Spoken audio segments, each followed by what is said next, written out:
The 6 is the most difficult position in all of football, and there are such big consequences when the 6 makes mistakes. So today we're going to break down playing the 6. If you ever feel lost in the midfield or like you're running around aimlessly, then this video is for you. The 6 is the heartbeat of the team, and once you understand it and you can actually implement what I'm about to tell you in game, then you'll start to dominate. Let's go.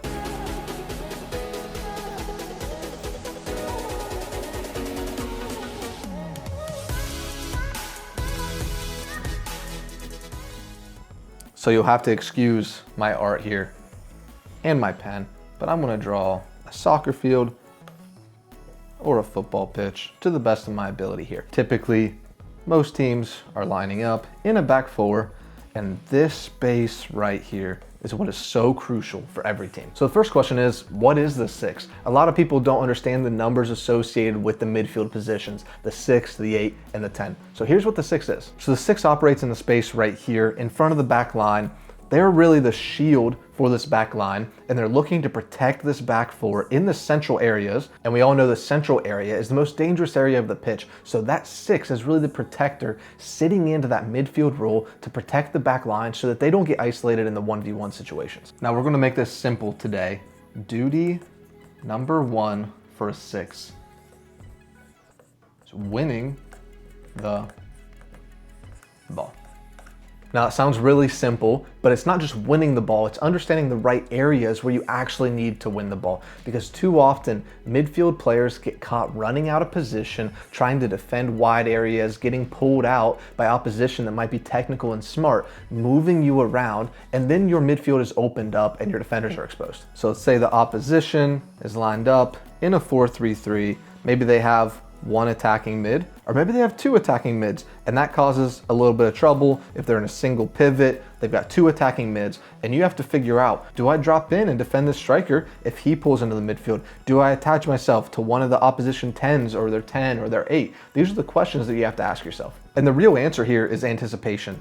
Do you anticipate where that ball is going to go? And in which areas do you need to move? A 6 has so many different choices that they need to make that it becomes very, very challenging. And that's why I say the 6 is the most difficult position on the pitch, because you constantly have decisions to make, and a wrong decision in these high stress, high importance central positions can lead to a goal for the opposition if you make the wrong decision. So when you look at the map of the field right here, there's all these arrows and it can become confusing, but ultimately you should be anticipating what the opposition is going to do. That means you're looking to cut off lanes and keep the opposition from even trying to go into those central areas. If you are well positioned, then it makes it much easier for your opposition to get back and get behind the ball, because the player on the ball from the opposition is going to have to take more time to try to find the right option that they have. So the key here is to stay disciplined. Stay central, stay disciplined, and make sure you're anticipating what's happening, you're not reacting. If you're a 6 and you're constantly reacting to what's happening around you, you're going to find yourself in trouble 9 times out of 10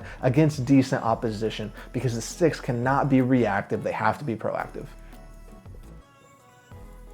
Now moving on to duty number 2, starting the attack. Let's go ahead and remove all these arrows and all these complications and get the 6 back in position. If you can win the ball in this position on the pitch, too many players make the wrong decision and they overcomplicate what they need to do. As a 6, 9 times out of 10, you should not be finding that Hollywood killer 60-yard ball that's going to open up the opposition. All you need as the 6 is simple, effective passes. You should be communicating with your teammates, ensuring that they're open. Put ourselves in a 4-3-3 here.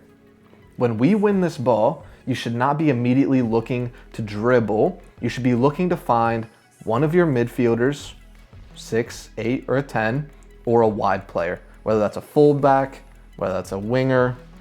We should be looking to, within 3 seconds, get that ball off of our foot into a position where there's more space that the opposition is vacated, so then your teammates can go and attack the space where your opponent is vulnerable because they weren't preparing to lose the ball. So the most common mistake that I see, and the quickest fix that you can make to your game as a 6, is if you stop getting pulled out of position. You should not be pulling out wide into these areas. You should not be a fullback. You should not be a 10 stepping out of position. You are that shield and that protector in front of your back four. So a very simple question to ask yourself as a 6 is, am I protecting the back four? If the answer is yes, great. If the answer is no, then you need to adjust. So I hope you found this video helpful. If you want more tactical breakdowns, go ahead and drop a like and subscribe, because I continue to post content to help you become a better footballer, and also comment letting me know if there's a position that you want me to break down next. Keep training smart, be consistent, and I'll catch you in the next video.